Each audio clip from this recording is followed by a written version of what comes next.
So the next one we had a movie that came out in July. This one's gonna have a lot of feelings about it. Thor: Love and Thunder. Dun dun dun.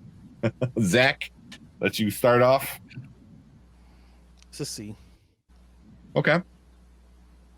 I was not surprised about the quality of the movie. I wasn't disappointed at all because I called it when Ragnarok came out. I am not the hugest fan of Ragnarok. I thought it was too silly. I thought they made Thor dumb, and everyone loved it. And I remember Mm, laughing and having fun in the movie at the time. But then when the movie ended and I started thinking about it after, I was like, what? mm. For a movie called Ragnarok? This is what they did? And then everybody loved it. Everybody kept talking about maybe their favorite MCU movie. And I was like, oh, Taika's going to go nuts in that second movie. And he did. He went absolutely nuts. And he went way too far, having him doing Van Damme split kicks and having the love triangles with axes. So that split kick was not that bad because if you read this, the comics, that actually makes sense. The only thing that made sense in the first half an hour was him doing that because he's that badass. Yep. You don't have to take everything from the comics. we know this. It doesn't have to be exactly comic accurate. Just Thor's lack of growth. Mighty Thor and Gorr the God Butcher, both their storylines are two of my favorite comics that I've actually collected and I love and are epic. And I like Mighty Thor more than I like Odin's Son. And I think Natalie Portman is a good actress and that could have did the job right, but she didn't. They had her play a romantic comedy love interest who just was chasing around her boyfriend and trying to be a superhero like him. And it just was very disappointing to see that and the way they ended her arc and everything that they did with her to rush her to become Valkyrie instead of still being Thor. Gorr the Bob Butcher. Gorr the I guess that's what he was butchering, right? Because I see than gods. Yeah, we didn't see him do. I was gonna say Chris Evans. What's his name? Christian Bale. Did the best he could with the little bit that they gave him, or the most that they cut out, because he said that they cut out a lot of his scenes. Yeah. But what they edited this movie down to, he barely was in the movie. When he was first introduced, he was cool. When he first showed up to Thor, when they were in New Asgard, he was cool. But it was just like, it was just too silly, man. Yeah. Okay. Brandon?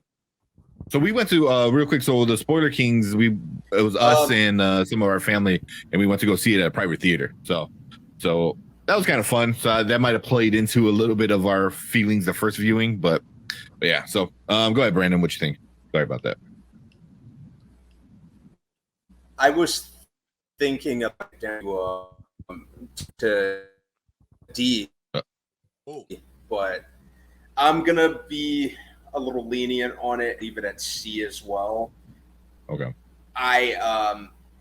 When I heard that Waititi was like Ragnarok, but I think the difference between this movie and Ragnarok is Waititi actually had a little more balance between the comedic and the serious.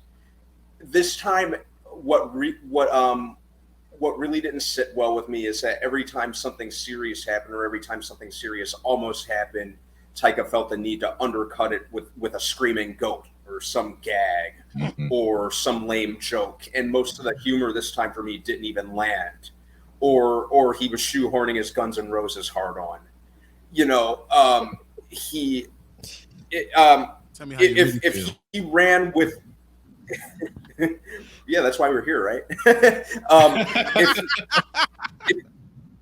If he ran with the tone that was set with the opening scene of this movie with the introduction to Gorr was awesome. If he ran with that tone with some humor here and there, I think it would have been amazing. This would have been up there with Ragnarok for me. But as it stands, I most of the time I didn't know if I was watching a Thor movie or an SNL sketch. You know, he turned the character of Thor into a complete freaking goober this time. You know, at least in Ragnarok, and I think Infinity War, the character was at his best. You know, and he turned him into a joke. You know, Need Thor's hammer for this review. Yeah, Mighty Thor. Thor was The better Thor. Yeah, and Mighty Thor was cool enough, but they didn't really run as well as far as they could have with the cancer storyline, because, like I said, whenever they kind of tease something serious in that regard, or the threat of something serious, it was undercut with something dumb. I will give it that visually it was great. Like the battle, like the black and white fight on Thor's planet, wherever he was at, was cool. There were things about it in that regard that kind of worked from a visual standpoint, and Christian Bale just making the most of his limited screen time. Those were really the only things about this movie that worked for me. But other than that, it was Taika failed. Yeah. Okay. Brian? We're gonna do a new thing. We're gonna say make Thor again. Oh no. My problem was that Taika went too far, and Taika mishandled Thor.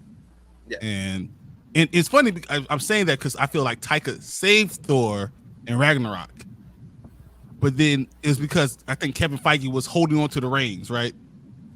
And then it did so well that Taika was like, "Hey, I can do this without you, Kevin. Just let me try." And Kevin said, "All right, go ahead and go." And Taika went off the damn deep end, and that's their problem. He tried to do it was too much Taika, not enough story, and I think Taika forgot this is still based in comic book lore. Yeah. This is still based in comic book like storylines. When you forget that, you forget the essence of what it makes it what it is. And I feel like the movie lost what it was. Okay. And as I said, the Russo brothers probably did a better job with Thor than anybody. But they need their feelings to it. And they had goofy parts too. But they knew when to make it serious when it needed to be serious. They needed to make him a badass when he's a badass.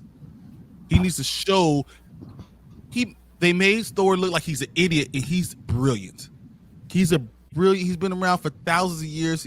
He's a strategic, another king like that. Like he is that good at battle. And we lost that with Taika, and everything. As I said, everything had to be a joke. Yeah. And I don't like it. And yeah, as much as I want to push it to a B, it gotta stay at a C. Yeah. Okay. There you go. So what's up, Brandon? Hey, Brandman Brandon. Stinky. So real quick, Andy Bush said B for Bale. Kind of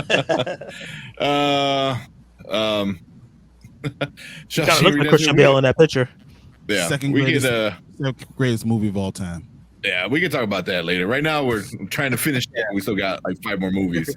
So I'll be quick with it. My problem wasn't with Thor. People are so angry about Thor with this one.